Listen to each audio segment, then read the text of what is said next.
Baik, assalamualaikum warahmatullahi wabarakatuh. Om Swastiastu, Shalom, Namo Buddhaya, salam kebajikan, salam perguruan Jinzo. Baik, kali ini Ngobatri 80 ngobrol-ngobrol bareng bersama dengan Pak Nur Ali. Bapak Nur Ali, yang dimana Pak Nur Ali merupakan ketua ranting dari Pamarayan ya Pak, Pamarayan, Serang, Banten. Kita akan menggali mengenai perguruan IKSPI Keraksakti dari masa ke masa bersama dengan Pak Nur Ali. Oke, izin ya Pak, saya Silakan. bertanya-tanya mungkin mengenai perjalanan dari Pak Ali dulu nih. Pak Ali, kalau boleh tahu pengesahan itu di angkatan berapa dan tahun berapa Pak? Kalau saya sendiri angkatan 47 dari birunya. Jadi kalau langsung berlatih sampai setahun berikutnya dari angkatan 36. Jadi itu melalui perjuangan dengan keras dari sekeliling tempat latihan, sekeliling teman. Jadi perjuangan dari mulai latihan sampai warganya itu ada kendala-kendala dari kawan. Akhirnya bisa menjadi selek, lagi berantem ya, itu seterusnya orang pemuda dari dulu, dari waktu masa-masa dulu baru perjuangan. Itu di tahun berapa ya Pak? Sekitar 92-93 lulus STM 96. Jadi masih waktu SMP saya udah bergaul dengan IKS. Jadi saya mandang itu IKS itu paling silat yang paling dominan di pikiran saya gitu. Jadi sekeliling saya itu sekeliling kampung itu sebenarnya orang sebelah yang tahu sendiri kan daerah Madiun. Saya sendiri juga asli orang Madiun. Dari waktu kegugahnya saya itu sudah dari mulai hati nurani saya sendiri. Yang maaf Pak, yang bikin Pak Nur Ali itu tertarik bergabung dengan perguruan IKSPI Keraksakti gitu kan. Pada masa itu padahal kan banyak banget perguruan gitu. Yang bikin Pak Ali tertariknya dengan IKS dan yakin untuk gabung dengan IKS itu apa Pak? Tertariknya saya dari IKS itu dari keluarganya. Keluarganya itu dari terus tumbuh menjadi semangat, keinginan. Meskipun saya jauh dari latihan, dari tempat saya latihan, dari rumah itu jauh, kita di perjalanan sepeda dulu, sepeda ontel, sepeda ontel ya Pak? Sepeda ontel reot. Jadi sekitar ditempuh 1,5 jam. Perjuangan banget untuk tempat latihan aja habis maghrib, jam gitu. Habis maghrib berangkat sampai sana sekitar jam 8, setengah 8. Itu perjuangan zaman dulu. Sedangkan di sana itu tempat latihan nggak sekedar latihan doang, ya fisik iya, tempat latihannya nggak layak iya, tapi tetap semangat. Dulu latihannya di daerah mana Pak? Di daerah wilayah Jiwan Bitri dulu di situ juga lokasinya itu kontra antara yang sebelah, jadi sering berantem. Menurut cerita yang bikin menarik saya latihan dulu, bahwa pelatih saya itu dulu pernah dikepung sama orang sebelah sampai bisa babat semuanya, sampai 15 orang gitu. Itu yang bikin tertarik awal ya. Untuk tertariknya jadi sampai sekarang itu saya mikir, wah, bahwa IKS itu unggul, bagus. Jadi dari cerita Bapak bisa bikin semangat anak-anak muda sih. Apalagi kan anak muda zaman sekarang sebenarnya perubahan. Kalau menurut Pak Ali sendiri mengenai dari zaman ke zaman perkembangan IKS itu sendiri bagaimana Pak? Tanggapan dari Pak Ali? Perkembangan zaman saya sekarang itu sekarang ini anak-anak itu sebenarnya juga gampang susah ya, tapi meskipun gampang susah itu kan kenapa kok bisa sepesat ini gitu. Nah itu kan gerak gerak langkah-langkahnya pelatih-pelatih, dorongan-dorongan pelatih-pelatih nyari-nyari siswa itu ya diacungi jempol.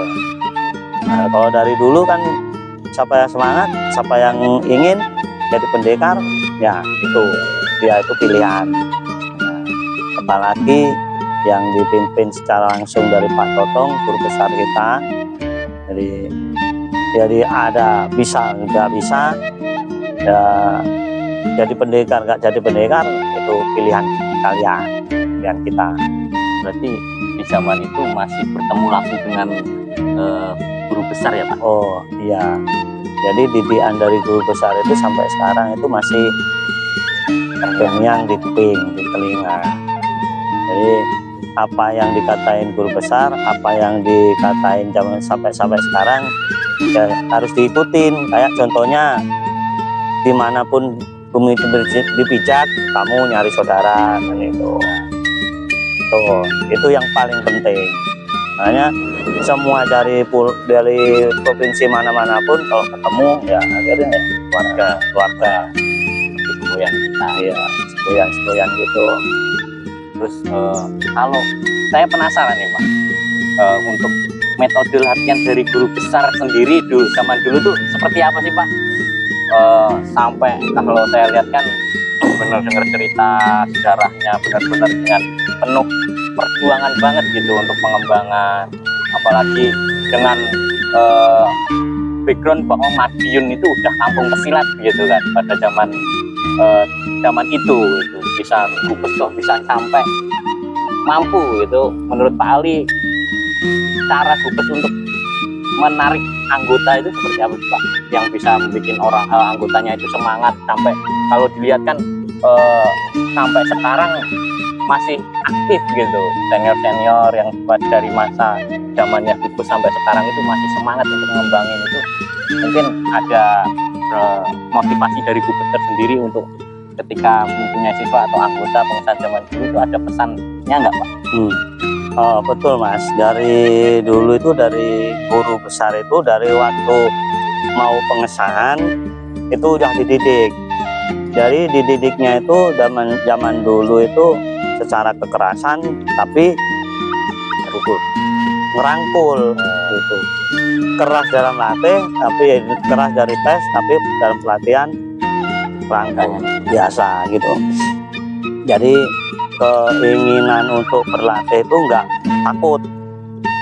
takut, jadi meskipun gini kita latihan dipukulin, ditendangin, tapi terus habis itu waktu istirahat gabung. Pelatih itu intinya ngajak ngobrol ke siswa-siswanya gitu. Makanya zaman dulu sampai sekarang orang-orang yang tua-tua sesepuh-sesepuh itu masih mau turun ke lapangan langsung, perjuangannya masih tinggi.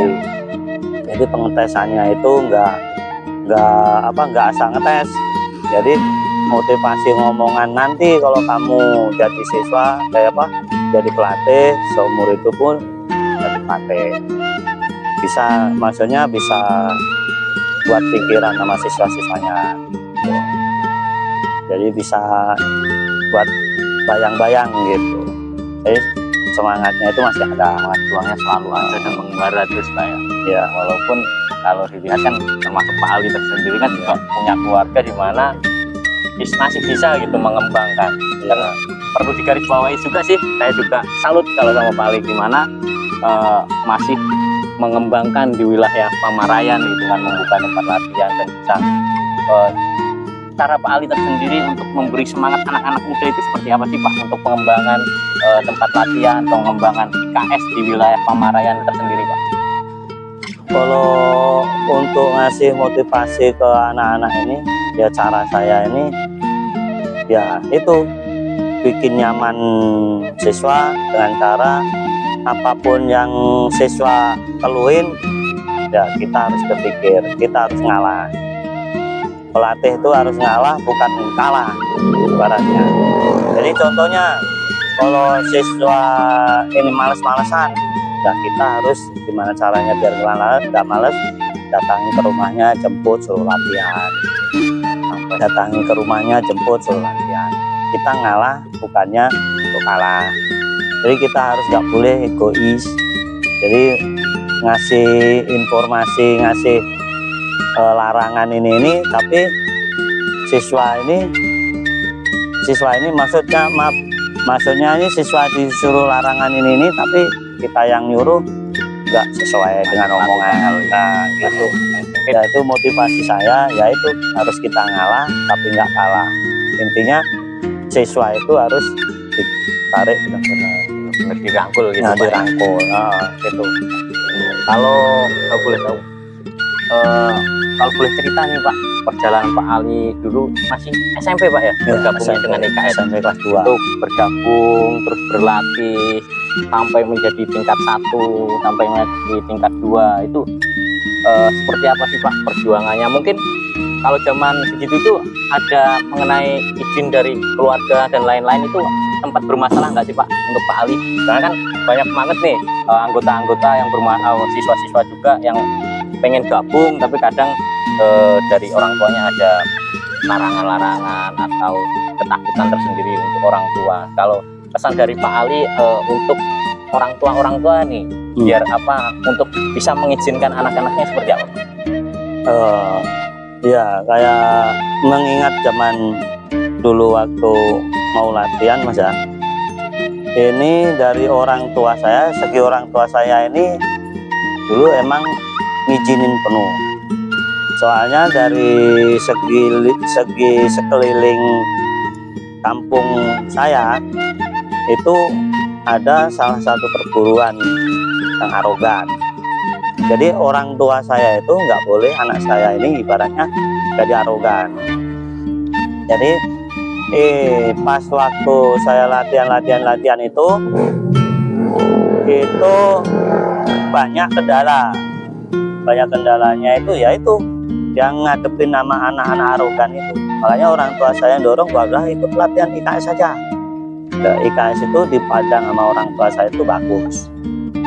Arogannya itu ya kadang-kadang kalau latihan itu nyuruh itu gelut, pukulin gitu, yang warga sebelah itu, yang pendekar sebelah. Ya menurut saya dari segi orang tua sekarang, siswa-siswa sekarang, pilihlah perguruan yang bagus, yang tidak arogan, yang punya pedoman yang tinggi. Ya kayak IKS ini ibaratnya, IKS ini ilmunya nggak ilmu nggak ilmu fisik doang, tapi ilmu kerohanian. Jelas dari IKS itu pendidikannya dari ulama-ulama. Para orang tua sekalian biar ngerekrut semuanya pada anak-anak muda sekarang, daripada kegiatan-kegiatan yang kurang positif gitu Pak ya. Iya. Dikasih olahraga yang dimana badan bisa sehat lah ya. Bagus. Kalau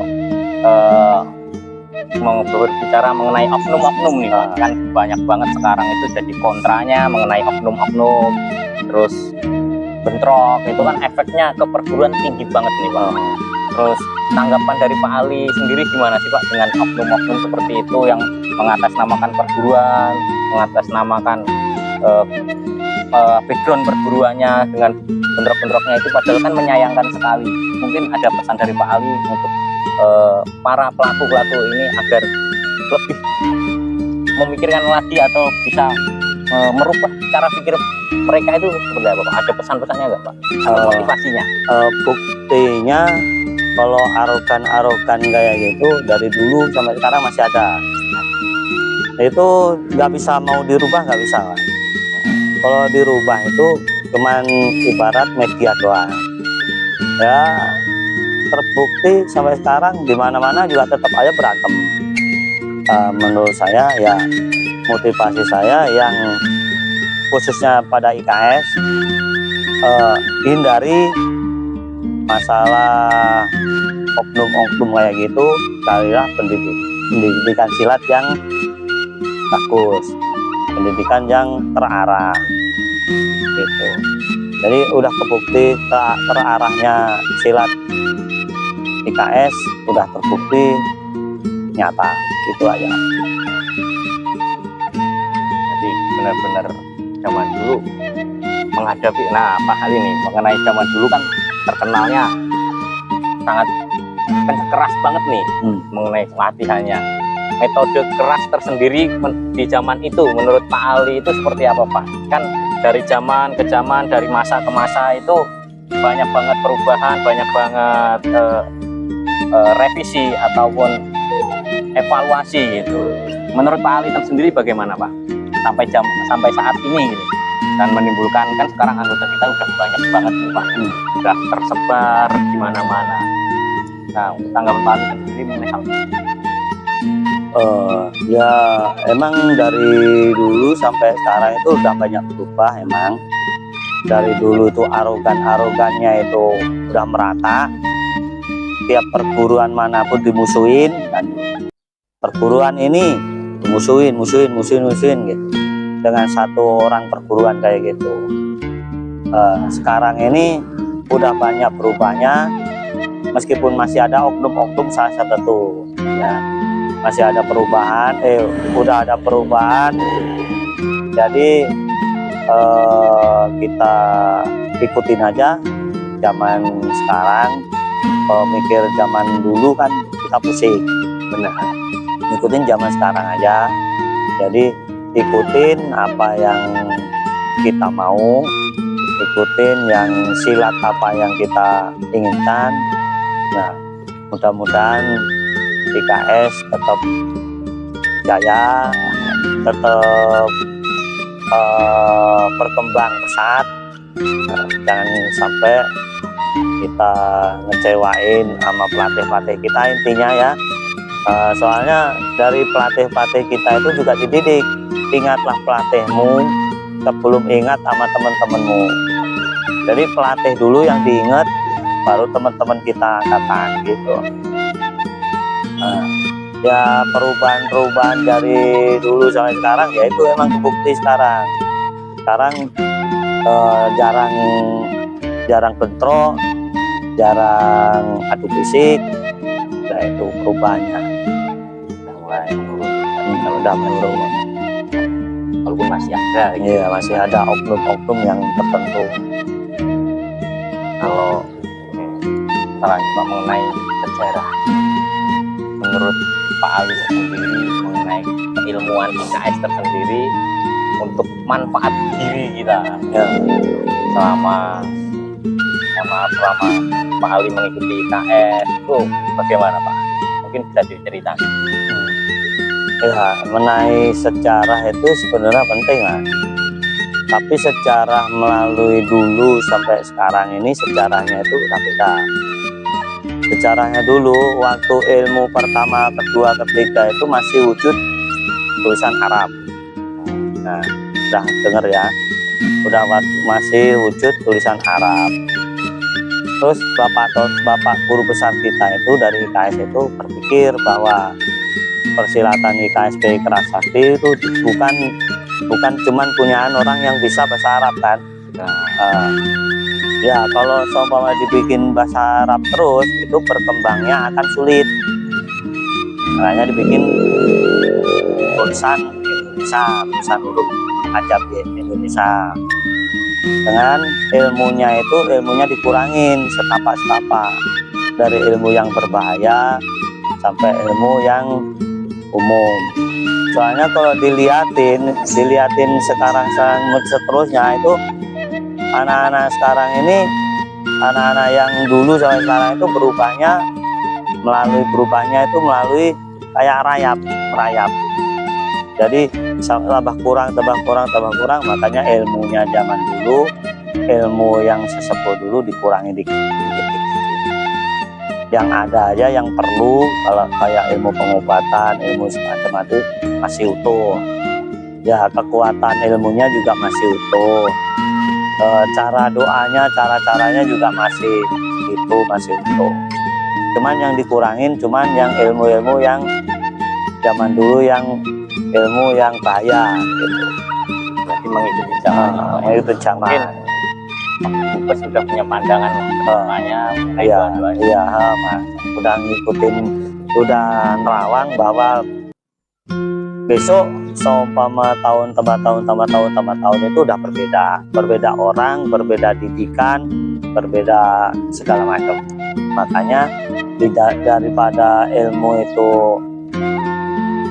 nyasar kemana-mana, dipakai yang enggak manfaat, makanya dikurangi dikit-dikit. Ya, jadi salah Salah penggunaan. Kalau manfaatnya tersendiri Pak yang dirasakan selama bergabung dengan IKS seperti apa? Kalau manfaat pribadi saya itu emang nyata. Kan guru besar kita itu ngasih wejangan, ngasih omongan bahwa ilmu IKS itu nggak hilang, sampai seumur hidup pun masih ada. Jadi kita harus yakin, pokoknya patokannya yakin. Ya, dengan cara kita punya ini harus sering nyoba, sering kalau ada sesuatu di sekeliling kita harus kita berani nyoba dengan yakin. Kalau nggak yakin nggak bakalan bisa kepakai. Ilmu IKS itu ilmu keyakinan. Kalau kita ke agama Islam, ke agama, kalau yakin ya yakin jadi. Sesuai dengan kata guru tadi, harus ilmu yakin bahwa itu IKS ilmunya ada. Tidak usah yang ragu. Mudah-mudahan Kalau seperti yang ilmu ke-IKS-an itu ternyata kalau ilmu IKS ke IKS-an itu kebanyakan untuk mengenal sejarah guru besarnya, lahirnya kapan, meninggalnya kapan, apa pengurusnya siapa kan, yang secara IKS sekarang. Yang secara IKS yang dulu itu menanya secara ilmu yang dulu, ilmu yang manfaat, ilmu yang ganas ibaratnya. Kalau jurus-jurusnya juga dibedain Mas dulu. Jurus-jurusnya itu dari dulu itu diomongin, dikasih wewenang bahwa kalau latihan merah itu dipisah. Jadi orang sabuk biru itu nggak boleh ngerti secuil pun gerakan merah. Udah perbedaan, udah lain. Kalau zaman Pak Ali dulu untuk pengesahannya itu gimana Pak? Kalau pengesahan dari angkatan saya itu masih di kota, di Kodim namanya, di gedung Kodim. Itu biasanya kalau Kodim kan ada gedung serbaguna gitu kan ya. Nah, di situ tempatnya. Di situ itu tempatnya semua perguruan di Madiun itu di situ latihannya. Kayak Kapas Suci, kayak Pagar Nusa, kayak Pangastuti, kayak segala macam di situ, karate, taekwondo di situ semua. Berarti di Kodim itu banyak jenis perguruannya di dalam. Kan diatur dari per hari ini apa giliran itu ada datanya gini. Kalau pengesahan juga di situ waktu dulu IKS belum punya padepokan kan. Jadi di situ itu tempatnya di situ itu berapa gelombang itu berapa puluh ribu orang dari mulai provinsi yang lain. Itu di situ pengesahannya, di situ tiap pengesahan sampai habis isa sampai jam 10 itu berapa kloter gitu. Berarti zaman dulu itu ada kloter ya. Iya. Jadi dari Kalimantan kalau ada tetap di situ dulu. Dari Surabaya, dari Jakarta ada tetap di situ. Semuanya berarti satu di situ. Jadi nggak ada secara jarak jauh. Makanya saya dulu kesini ada jarak jauh, jarak dekat itu saya juga kaget jarak jauhnya cara di mana kan gitu. Nah dulu nggak ada jarak jauh teman saya. Semuanya dari manapun kumpul jadi satu. Iya. Pengesahan itu. Makanya kalau itu jadi banyak kenal ya Pak. Iya. Bisa kenal orang dari Kalimantan, bisa kenal dari Jakarta, semuanya jadi satu. Bahwa Kalimantan ada, bawahnya kenalnya kan baik. Dan terus dari situ ada fungsi yang unik lagi. Tiap tahun itu ada pemutihan. Dari pemutihan itu dia kayak pengesahan tapi dicetus dari warga semua. Maksudnya yang datang tuh warga semua pemutihan. Jadi pengesahan ulang gitu tiap tahun. Berarti pemutihan itu dari zaman Gubes sudah ada ya Pak? Udah ada. Jadi pemutihannya dulu tempatnya Pak Bambang sekarang, ketua umum sekarang. Tempatnya Pak Bambang yang rumah yang dulu. Oh, di rumah Pak Bambang. Yang rumah dulu, rumah biasa, rumah kampung dulu. Banyak banget sejarah yang baru saya ketahui mengenai IKS. Alhamdulillah. Dari zamannya Gubes, perubahan ke ketua umum. Tapi untuk perkembangan tersendiri gimana sih Pak melihat perkembangan IKS sekarang gitu? Mungkin timbul rasa bangga atau seperti apa, atau mungkin ada tanggapan lain gitu mengenai perkembangan IKS dari zaman ke zaman sampai saat ini gitu?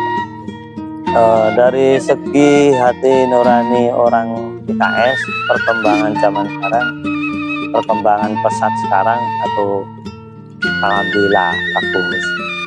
Dari zaman dulu ya emang keinginannya dari guru besar untuk kembangkanlah IKS, kembangkanlah ilmu-ilmu IKS kan gitu kan, ada falsafat kayak gitu. Kembangkannya ilmu IKS, kembangkanlah silat IKS. Makanya terus dikasih pedoman bahwa dimanapun bumi kamu berpijak, nah, disitulah kibarkanlah panji-panji IKS. Itu pendorong dari kata-kata Gubes. Kan ada yang lain, pasal lain, itu pendorong Mas. Bisa menjadi semangat sampai sekarang. Jadi pendorong semangat. Kalau pesan-pesan nih untuk warga-warga IKSPI Kerasakti dari Pak Ali tersendiri seperti apa Pak? Kalau pesan-pesan dari Pak Ali sendiri, pesan-pesan saya bahwa IKS tetap IKS ya. Jadi IKS jangan dicampur aduin dengan perguruan-perguruan yang lain. Jadi fokuslah ke IKS, belajarlah ilmu IKS, semangat untuk IKS, semangat juang IKS gitu. Ya, Dimanapun tempat ibaratkan salam jisoo.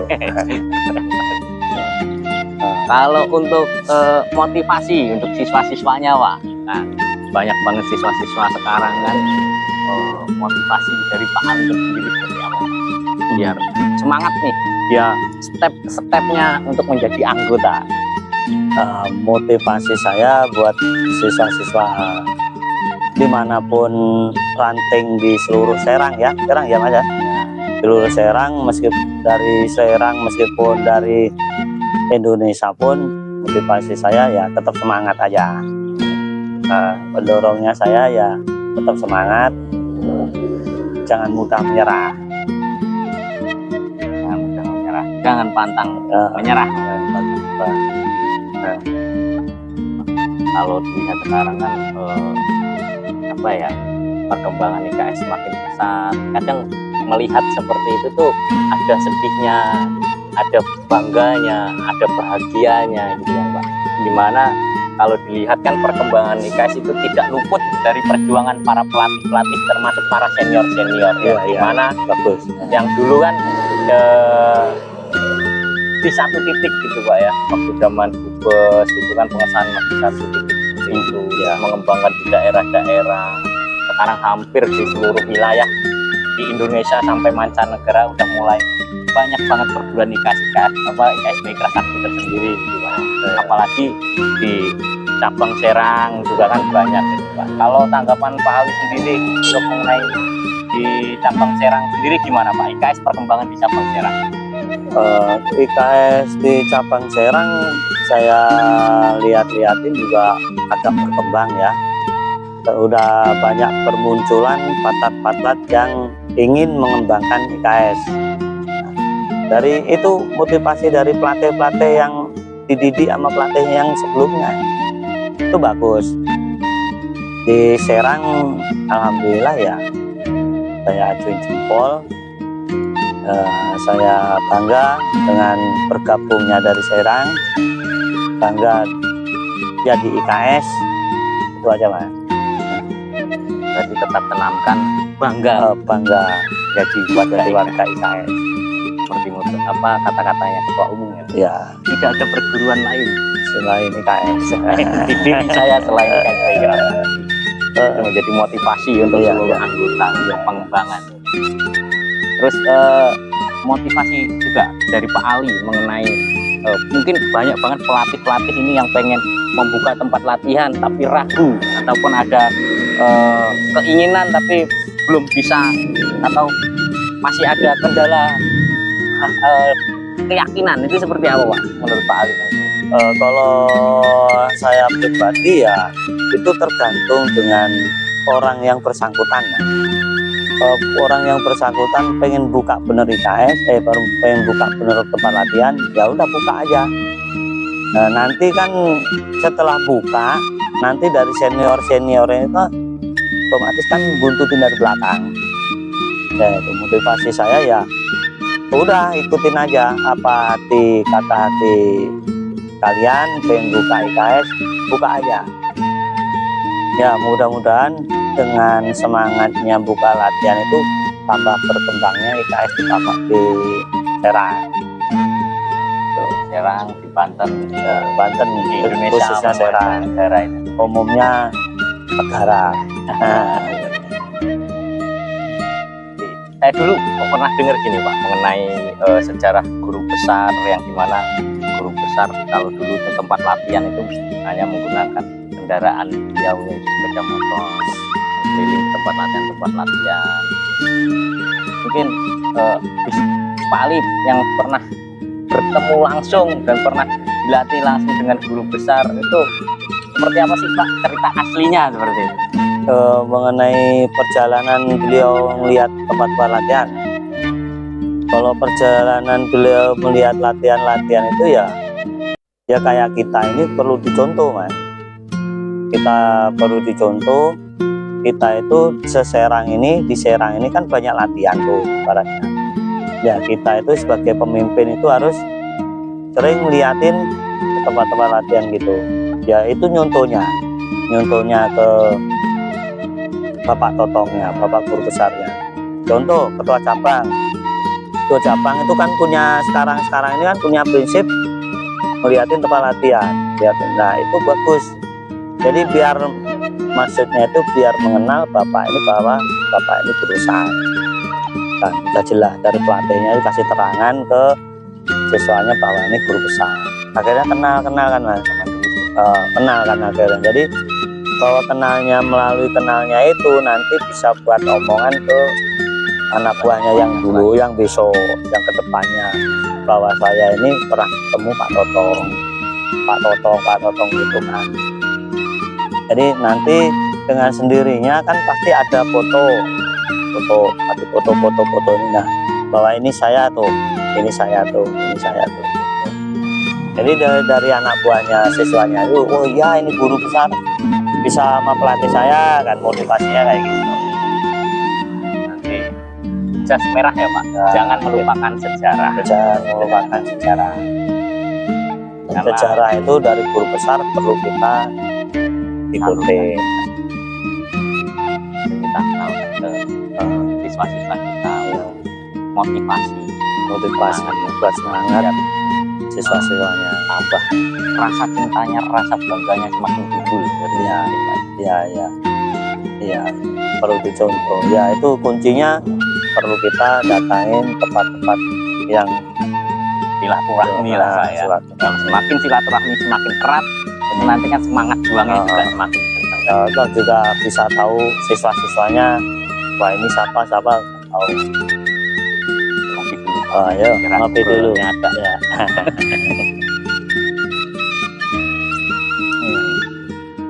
Banyak banget ini ilmu yang saya dapat, juga mungkin ya teman-teman banyak banget yang didapat ini mengenai sejarah, mengenai semangat, motivasi Ya. pesan-pesan dari Pak Ali gitu. Yang dimana Pak Ali yang dulu memang tempat tinggal di Madiun bisa merantau ke Serang, mengembangkan lagi di Serang, membuka tempat latihan, bisa menimbulkan tunas-tunas baru keanggotaan perguruan IKSP Kerasakti, khususnya di Patlat Pamarayan, dengan saat ini sudah menjadi ketua ranting Pamarayan, Pak. Saya sebenarnya yang menjadi semangat dan semangat Pak Ali itu dari bisa terus mengembangkan IKS dimanapun tempat itu benar-benar bisa memotivasi seluruh anggota. Ya. Bukannya semangat juangnya, semangat silaturahmi. Padahal kalau zaman sekarang banyak banget ini kan Pak ya, mengenai siswa lupa mengenai pelatihnya. Ya. Itu tanggapan Pak Ali seperti apa Pak? Mengenai yang langsung diambil yang belakang dulu ya, yang mengenai siswa lupa sama pelatihnya itu bisa juga dari segi omongan pelatihnya juga, Mas. Jadi pelatih itu ngomong-omongnya itu harus berhati-hati. Jadi ibaratnya kata-kata mulutmu adalah maumu, harus maumu. Itu harus hati-hati. Jangan sampai pas ngomong besoknya lupa. Makanya jangan ngomong sembarangan ke pelatihnya, ke siswanya. Jadi pelatihnya itu harus berhati-hati ngomongnya. Jadi ikutin alur sejarah bahwa pelatih itu ibaratnya bapak. Nah, balik lagi ke ngomong ke Maung itu tadi. Itu harus dirangkul benar-benar. Jadi intinya tuh omongan ke siswa itu harus terarah. Lebih baik memotivasi daripada mematah semangat. Daripada kepatah mata semangatnya siswa, kita harus yaitu ngalah itu tadi, balik yang awal tadi. Kita harus ngobrol, ngalah bukan kalah gitu. Kalau zaman dulu kan ngalah ya dijek-jek benar zaman dulu. Kalau kita sebagai harus generasi penerus itu kan harusnya kita ngalah ke siswanya. Jadi ntar siswanya juga punya pikiran bahwa pelatih saya baik, bagus gitu. Jadi tolak ukur, kadang malah banyak banget orang tua itu melimpahkan ke pelatih gitu kan. Kebanyakan mungkin ada orang tua yang kalau anaknya di rumah susah banget dididik, diikutin latihan gitu biar berubah, dengan ternyata banyak banget perubahan dari pelatih juga. Semua baik buruknya siswa itu tergantung pelatih. Itu benar Pak ya? Iya benar. Jadi pelatih itu ya ngomong buat pedoman pikiran kita, ya itu jagalah mulut. Karena mulut, dari mulut bisa menjadi marwah ya Pak. Marwah orang bisa hancur hanya karena mulut. Ya. Oke. Terima kasih banyak nih Pak mengenai motivasinya, pesan dan kesannya, ceritanya, sejarah mengenai KSP Kerasakti. Banyak banget yang bisa kita gali dari obrolan hari ini bersama dengan Pak Ali mengenai sejarah dan lain-lain, mengenai mungkin dulu mengenai ketua umum dan lain-lain, terus lanjut ke Gubes, sejarahnya Gubes, membuka tempat latihan, terus perkembangan mengembangkan seperti apa perjuangan Gubes gitu ya Pak. Ini saya ucapkan terima kasih banyak Pak. Mudah-mudahan kedepannya bisa semakin maju lagi perguruan kita, perguruan KSP Kerasakti. Amin. Mudah-mudahan bisa menambah wawasan, menambah motivasi untuk anggota-keanggotaan kita, kader-kader kita yang mungkin sekarang menjadi siswa ataupun yang sudah menjadi warga, mengenai pesan dan kesannya Pak Ali ini. Mudah-mudahan bisa merajut merangkai KSP Kerasakti yang lebih jaya, maju, dan semangat juangnya lebih tinggi lagi. Ya, amin. Kita tutup untuk pertemuan kali ini ya Pak. Terima kasih banyak Pak. Ya. Mari kita tutup bareng-bareng untuk podcast hari ini. Saya tutup. Wassalamualaikum warahmatullahi wabarakatuh. Om Swastiastu, Namo Buddhaya, Salam, salam kebajikan. Shinso. Jangan lupa like, comment, subscribe. Shinso. Oke. Off.